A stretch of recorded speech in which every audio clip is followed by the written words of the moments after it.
2023 प्रातः मुरली। ओम शांति। बाप दादा बचपन। आज की मुरली में बाबा ने बताया, मीठे बच्चे, मनुष्य को देवता बनाने की सर्विस का तुम्हें बहुत बहुत शौक होना चाहिए, लेकिन इस सर्विस के लिए स्वयं में हड्डी धारणा चाहिए। बाबा कहते, मीठे बच्चे, मनुष्य से देवता बनाने का तुम्हें शौक होना चाहिए, लेकिन इस सर्विस के लिए स्वयं में हड्डी धारणा चाहिए। प्रश्न बाबा ने किया, आत्मा मैली कैसे बनती? आत्मा पर कौन सी मैल चढ़ती है? आत्मा मैली कैसे बनती है और आत्मा पर कौन सी मैल चढ़ती है? उत्तर में बाबा ने बताया, मित्र संबंधियों की याद से आत्मा मैली बन जाती है। बाबा कहते, पहले नंबर का किचड़ा है देह अपमान का, फिर लोभ मोह का किचड़ा शुरू होता है। ये विकारों की मैल आत्मा पर चढ़ती है, फिर बाप की याद भूल जाती है, सर्विस नहीं कर सकते। जो बाप की याद भूली तो फिर सर्विस कैसे कर सकेंगे?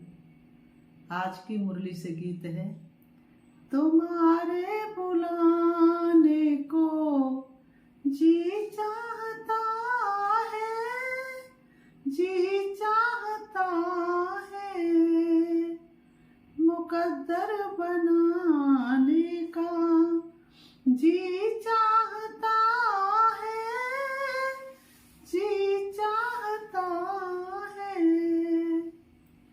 जो तुम आओ तो साथ खुशियाँ भी लाओ, जो तुम आओ तो साथ खुशियाँ भी लाओ, मेरे मुस्कुराने को जी चाहता है, जी चाहता है, तुम्हारे बुलाने को जी चाहता है, जी चाहता है।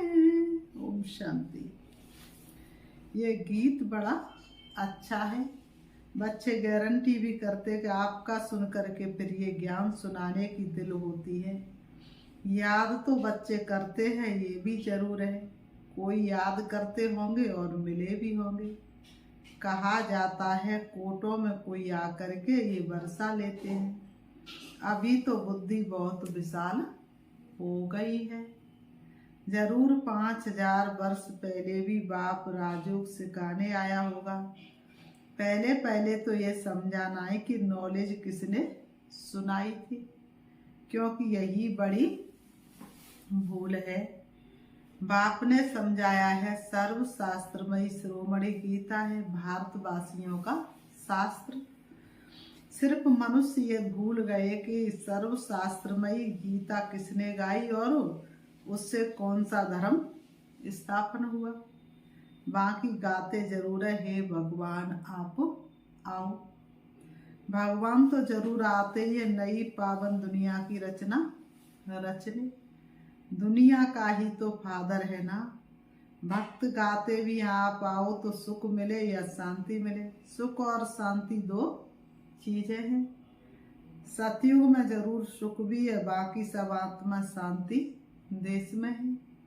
ये परिचय देना पड़े, नई दुनिया में नया भारत राम राज्य था, उसमें सुख है, तब तो राम राज्य की महिमा है। उसको राम राज्य कहते तो उनको रावण राज्य कहना पड़े, क्योंकि यहाँ दुख है वहाँ सुख है। बाप आकर सुख देते हैं, बाकी सबको शांति धाम में शांति मिल जाती है। शांति और सुख का दाता तो बाप है ना। यहाँ है अशांति दुख तो बुद्धि में ये ज्ञान टपकना चाहिए।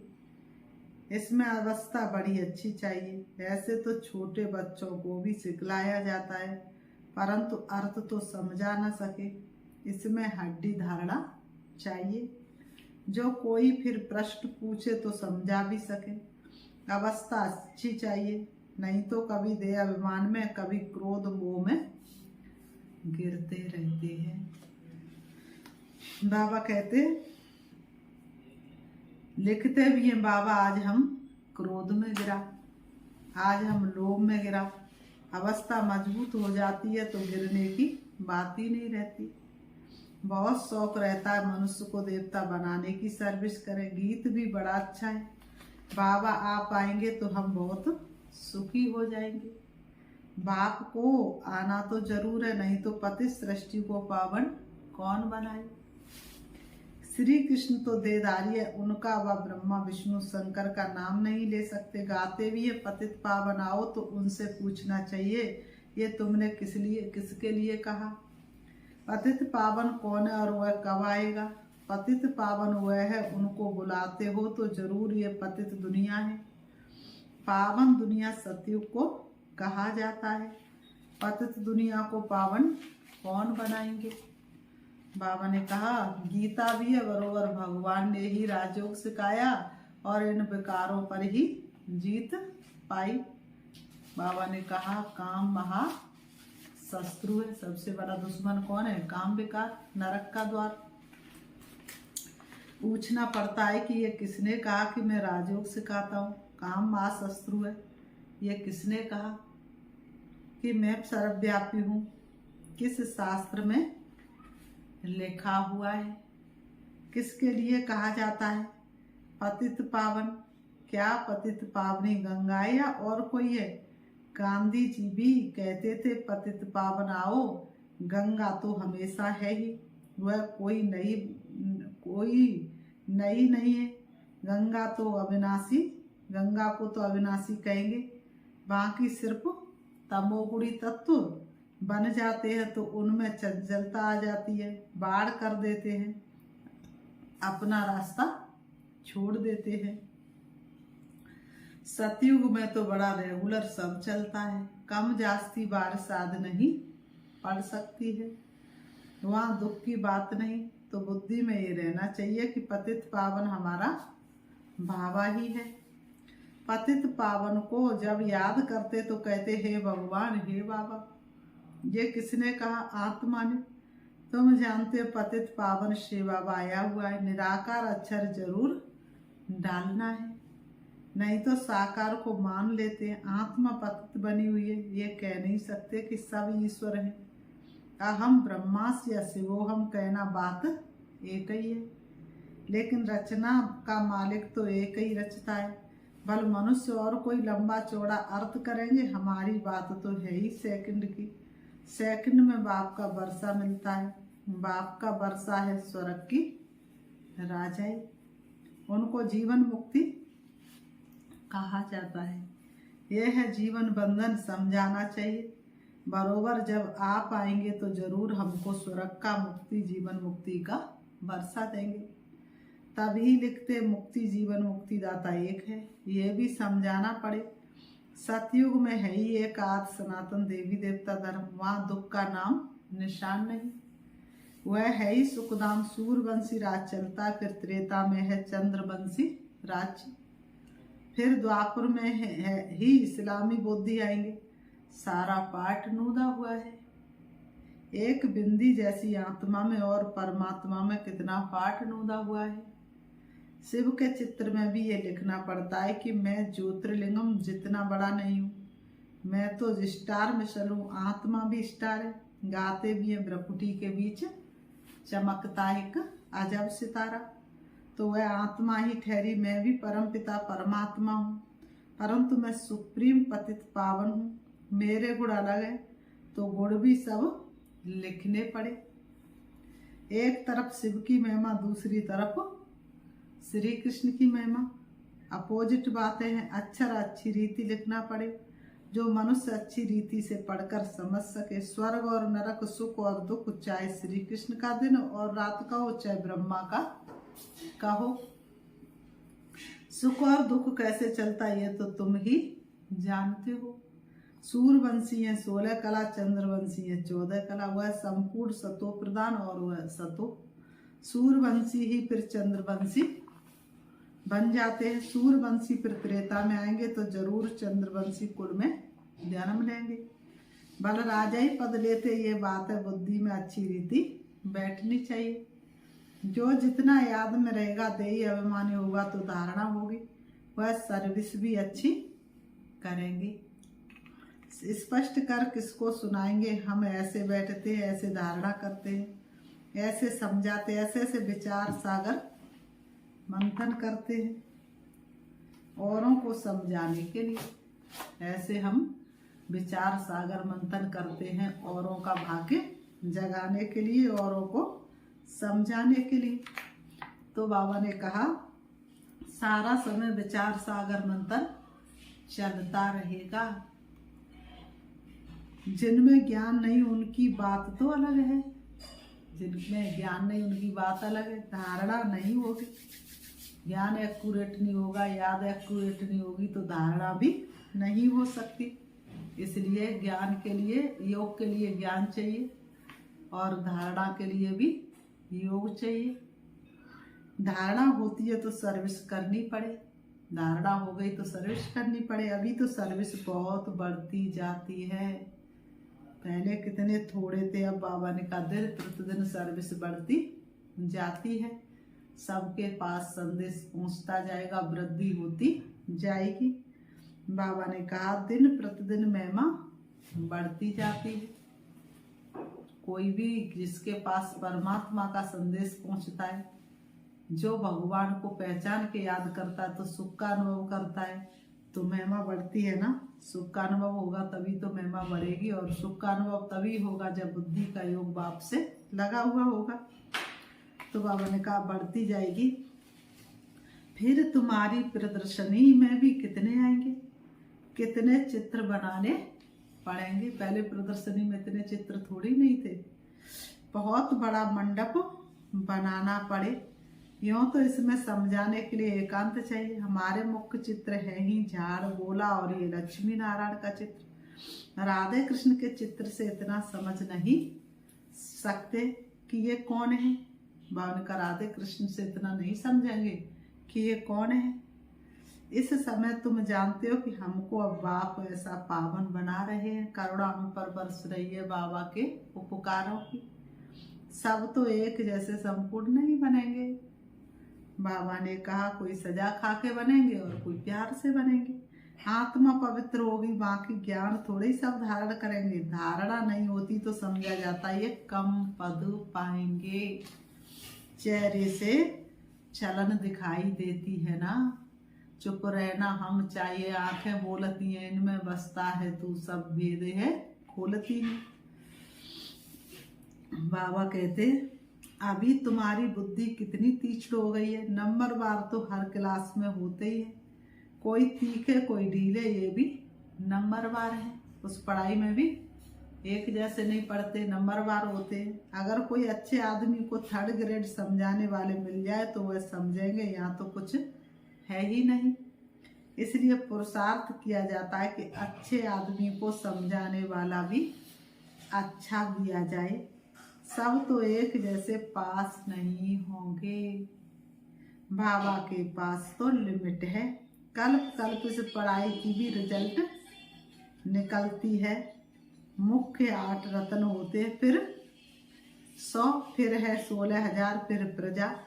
उनमें भी साहूकार गरीब सब होते। प्रजा में भी कोई साहूकार कोई गरीब। समझा जाता है इस समय ये किस पुरुषार्थ में है, किस पद को पाने लायक है। टीचर को पता तो पड़ता है। टीचर्स में भी नंबरवार होते हैं, टीचर्स भी सब एक जैसे नहीं होते, टीचर्स में भी नंबरवार होते हैं। बाबा ने कहा कोई टीचर अच्छा है तो सब खुश हो जाते हैं, ये पढ़ाते भी अच्छा है, प्यार भी अच्छा करते हैं।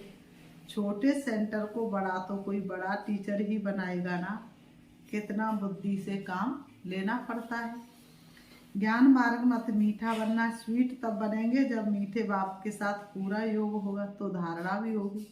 ऐसे मीठे बाबा से बहुतों का योग नहीं है, समझते ही नहीं। ग्रस्त व्यवहार में रहते, बाप से पूरा योग लगाना है। माया के तूफान तो आएंगे ही। कोई को पुराने मित्र संबंधी याद आएंगे, कोई को क्या याद पड़ता रहेगा। तो मित्र संबंधियों आदि की याद आत्मा को मैला कर देती है। किचड़ा पड़ने से फिर घबरा जाते हैं, इसमें घबराना नहीं है। घबराओ न प्यारे भाई, कर लो जन्मों की कमाई।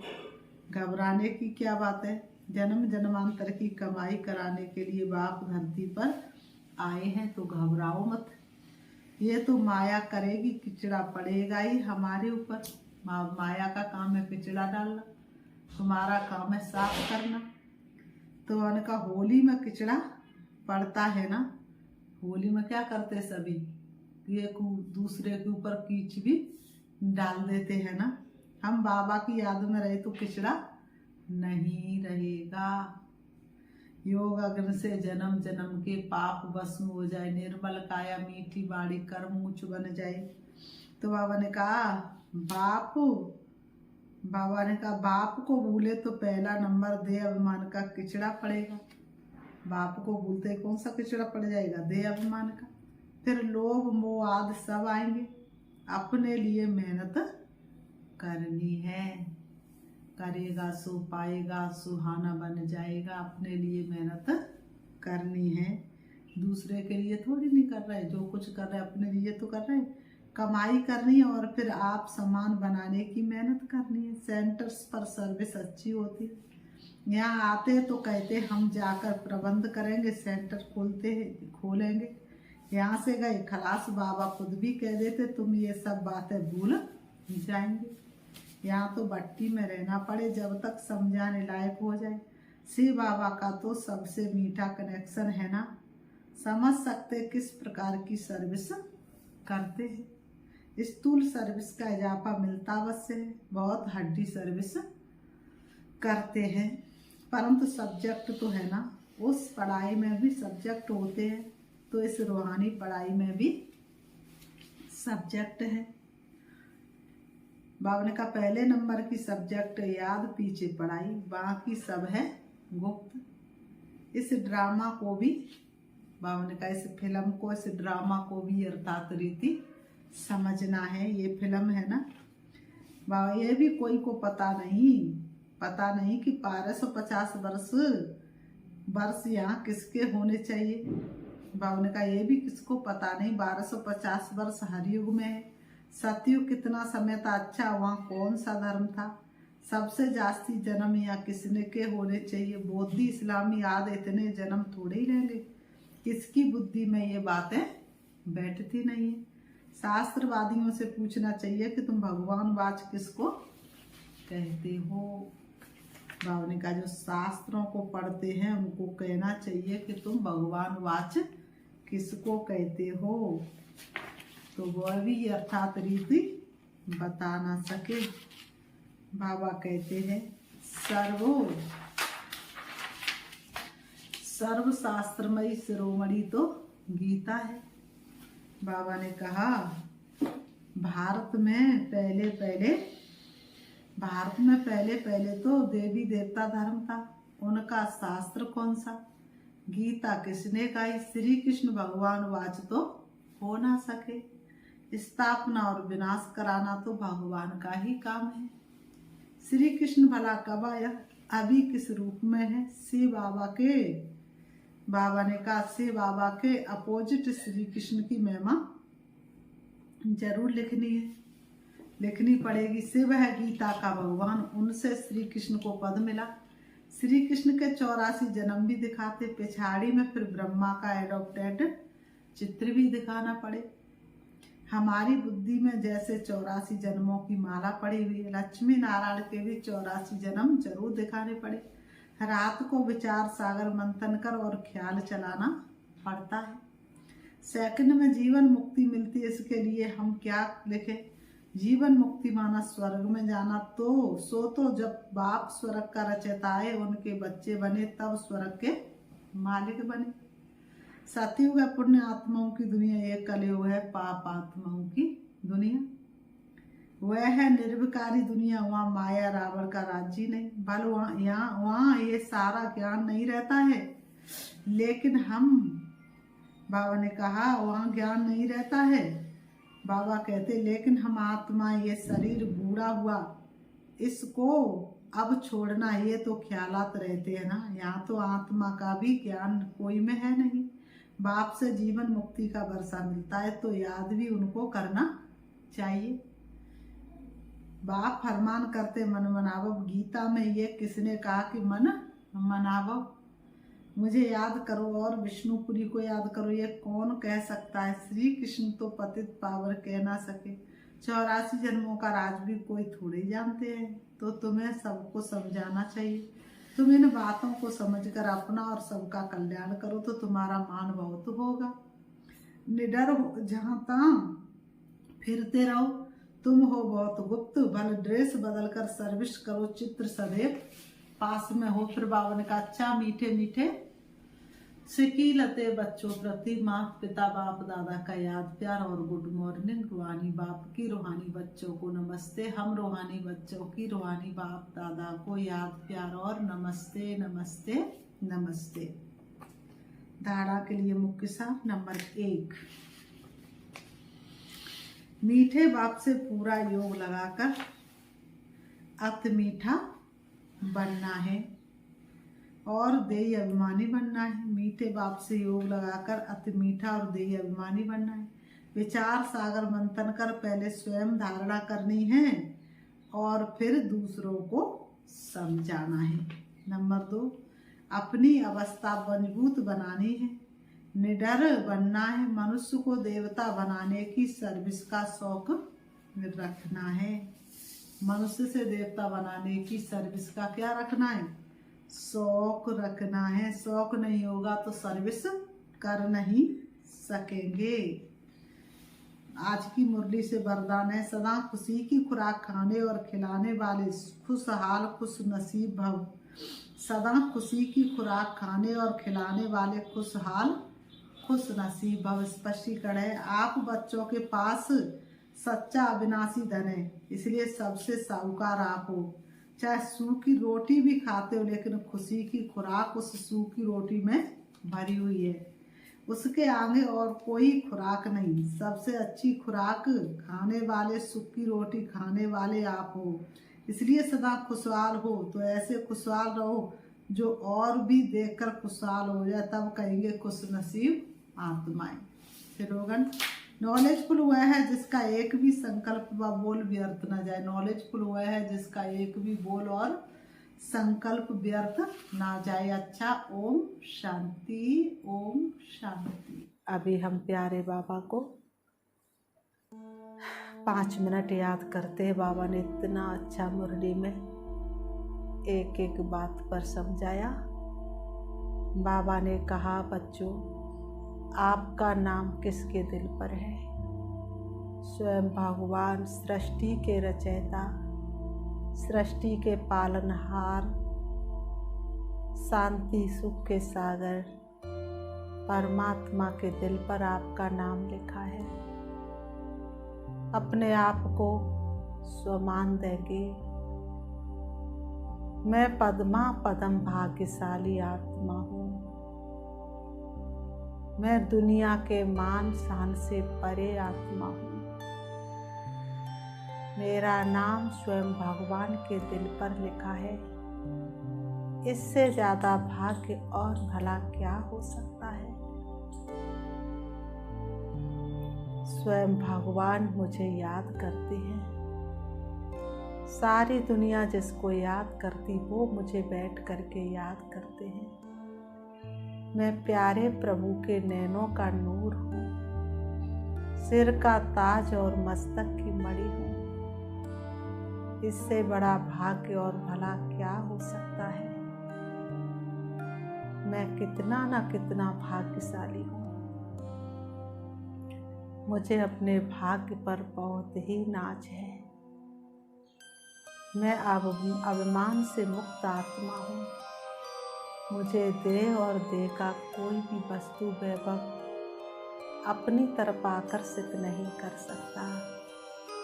मुझे दुनिया का नाम मान शान बिल्कुल आकर्षित नहीं कर सकता। मुझे अपने भाग्य पर बहुत ही नाज है।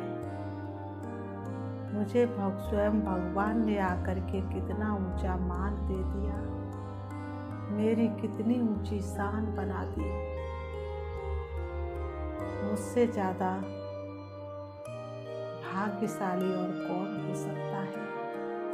अब वो मेरा भाग्य जो स्वयं भाग्य विधाता का वरदानी हाथ सदैव मेरे सिर पर होता है, मेरे नैनों में हमेशा वह समाया रहता है, वह मेरे हमेशा साथ साथ होता है।